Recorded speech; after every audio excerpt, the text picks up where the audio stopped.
Hello everyone. Today we will discuss the topic New Industrial Policy 1991। जो औद्योगिक नीति बनाती है सरकार, उसका क्या उद्देश्य होता है, क्यों बनाती है, ये सब डिस्कस करेंगे। और 1991 की जो न्यू इंडस्ट्रियल पॉलिसी आई थी उसके क्या ऑब्जेक्टिव्स थे, उससे क्या बदलाव आए इंडस्ट्रीज में, उसके बारे में डिस्कस करेंगे। तो इंडस्ट्रियल पॉलिसी का कुछ एम होता है। Industrial policy is define the role of government in industrial developments. तो डेवलपिंग कंट्रीज में अच्छी इंडस्ट्री पॉलिसी होने से देश का विकास, जो डेवलपिंग कंट्रीज होती हैं उनमें अच्छी इंडस्ट्रियल पॉलिसी होना देश के विकास का सबसे बड़ा आधार होता है, जो इन्हें देश की उन्नति की ओर अग्रसर करता है। जो न्यू इंडस्ट्रियल पॉलिसी 1991 थी उसके ऑब्जेक्टिव्स हम देखेंगे। With the gradual liberalization of the 1956 industrial policy in the mid-80s, the tempo of industrial development started picking up। जो 1956 में भी इंडस्ट्रियल पॉलिसी आई थी तो उसमें भी थोड़ा बहुत लिबरलाइजेशन हुआ था, उससे जो इंडस्ट्रीज थी उनका डेवलपमेंट स्टार्ट हो चुका था, but the industries was still feeling the burden of many controls and regulations. जब 80s में एमआरटीपी एक्ट आया था तो उससे कई रुकावटें थी। एमआरटीपी एक्ट में बहुत सारे रेस्ट्रिक्शंस थे इंडस्ट्रीज के लिए, तो उनके डेवलपमेंट को बढ़ाने के लिए कहीं ना कहीं एमआरटीपी एक्ट में कुछ बदलाव करने पड़े। तो still feeling the burden of many controls and regulations, तो वो एमआरटीपी एक्ट की वजह से अभी भी इंडस्ट्रीज में कहीं ना कहीं उनके डेवलपमेंट में कहीं ना कहीं रुकावट थी, कहीं ना कहीं बाधा थी। For a faster growth of industry it was necessary that even these impediment should be removed. तो इंडस्ट्रीज के फास्टर ग्रोथ के लिए ये कहीं ना कहीं जरूरी हो गया था कि जो इम्पेडिमेंट्स हैं, जो रुकावट्स हैं, उनको हटाया जाए। उस टाइम पे जो हमारे प्रधानमंत्री थे श्री नरसिम्हा राव, और उस टाइम पे जो वित्त मिनिस्टर थे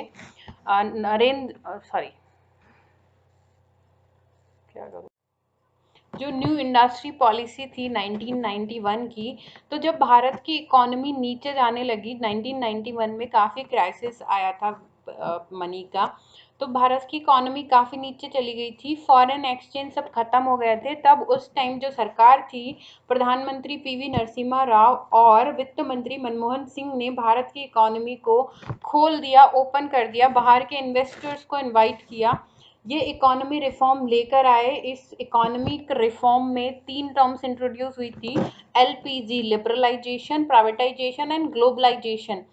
तो उस टाइम क्या थे ये LPGs? The new government by Shri Narasimha Rao announced a package of liberalization measures under its industrial policy on July 24, 1991। जो न्यू इंडस्ट्री पॉलिसी थी वो 24 जुलाई 1991 में आई थी। The new industrial policy 1991 seeks to liberate the industries from the shackles of licensing system। जो licensing system थे industries की, उन हथकड़ियों को खोल दिया गया। Drastically reduce the role of public sectors, जो बहुत सारी इंडस्ट्रीज में जो पब्लिक सेक्टर का जो अंडरटेकिंग था उसको ख़त्म करके प्राइवेटाइज किया गया। And encourage foreign participation in the India's industrial development. और तीसरी टर्म क्या थी कि जो बाहर के जो इन्वेस्टर्स थे, फॉरेन पार्टिसिपेंट्स जो थे, उनको इनवाइट किया गया कि वो भारत की जो इंडस्ट्रीज़ हैं उनमें इन्वेस्ट करें, अपना पैसा लगाएं। ये कुछ चेंजेस किए गए थे 1991 की इंडस्ट्रियल पॉलिसी के अंदर। जो गवर्नमेंट थी उस टाइम की, वो इकोनॉमिक रिफॉर्म लेकर आई थी। एलपीजी, उस 3 टर्म्स जो थी वो लिबरलाइजेशन, प्राइवेटाइजेशन एंड ग्लोबलाइजेशन। अभी हम तीनों टर्म्स को देखेंगे।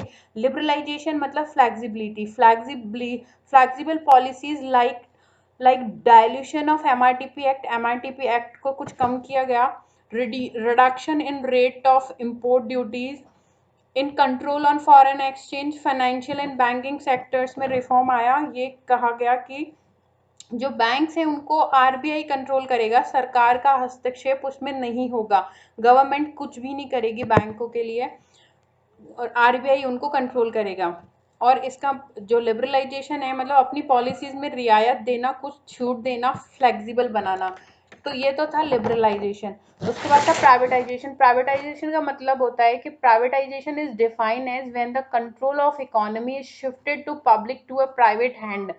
तो क्या होता था, जब प्राइवेटाइज किया तो नई नई इंडस्ट्रीज खुलने लगी। एमआरटीपी एक्ट को थोड़ा सा बदला गया, रेस्ट्रिक्शन कुछ कम किए गए, तो इसलिए मार्केट में बहुत सारी नई नई इंडस्ट्रीज आई और बहुत सारी इंडस्ट्रीज काफ़ी डिफरेंट डिफरेंट टाइप के प्रोडक्ट्स बनाने लगी, जिससे कि कंपटीशन इंक्रीज होने लगा।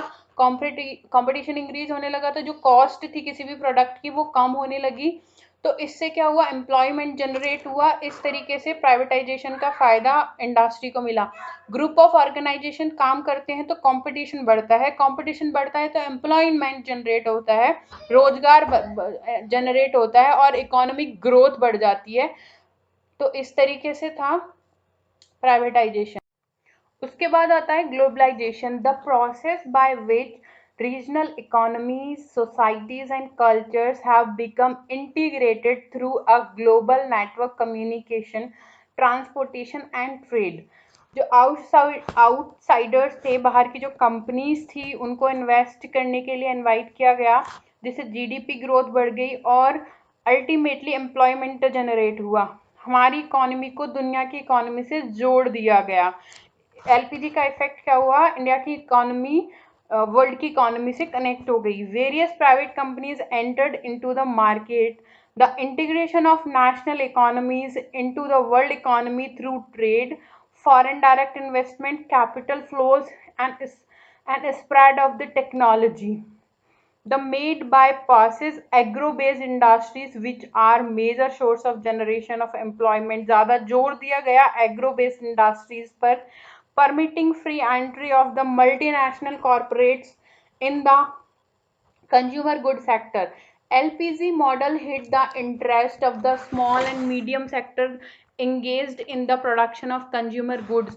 और एलपीजी का एक उद्देश्य था कि जो स्मॉल और मीडियम सेक्टर्स थे उनको बढ़ावा देना, उनको एनकरेज करने का। उसके बाद हम देखेंगे objectives of new industrial policy, liberalising the industry from the regulatory device such as licensing and control.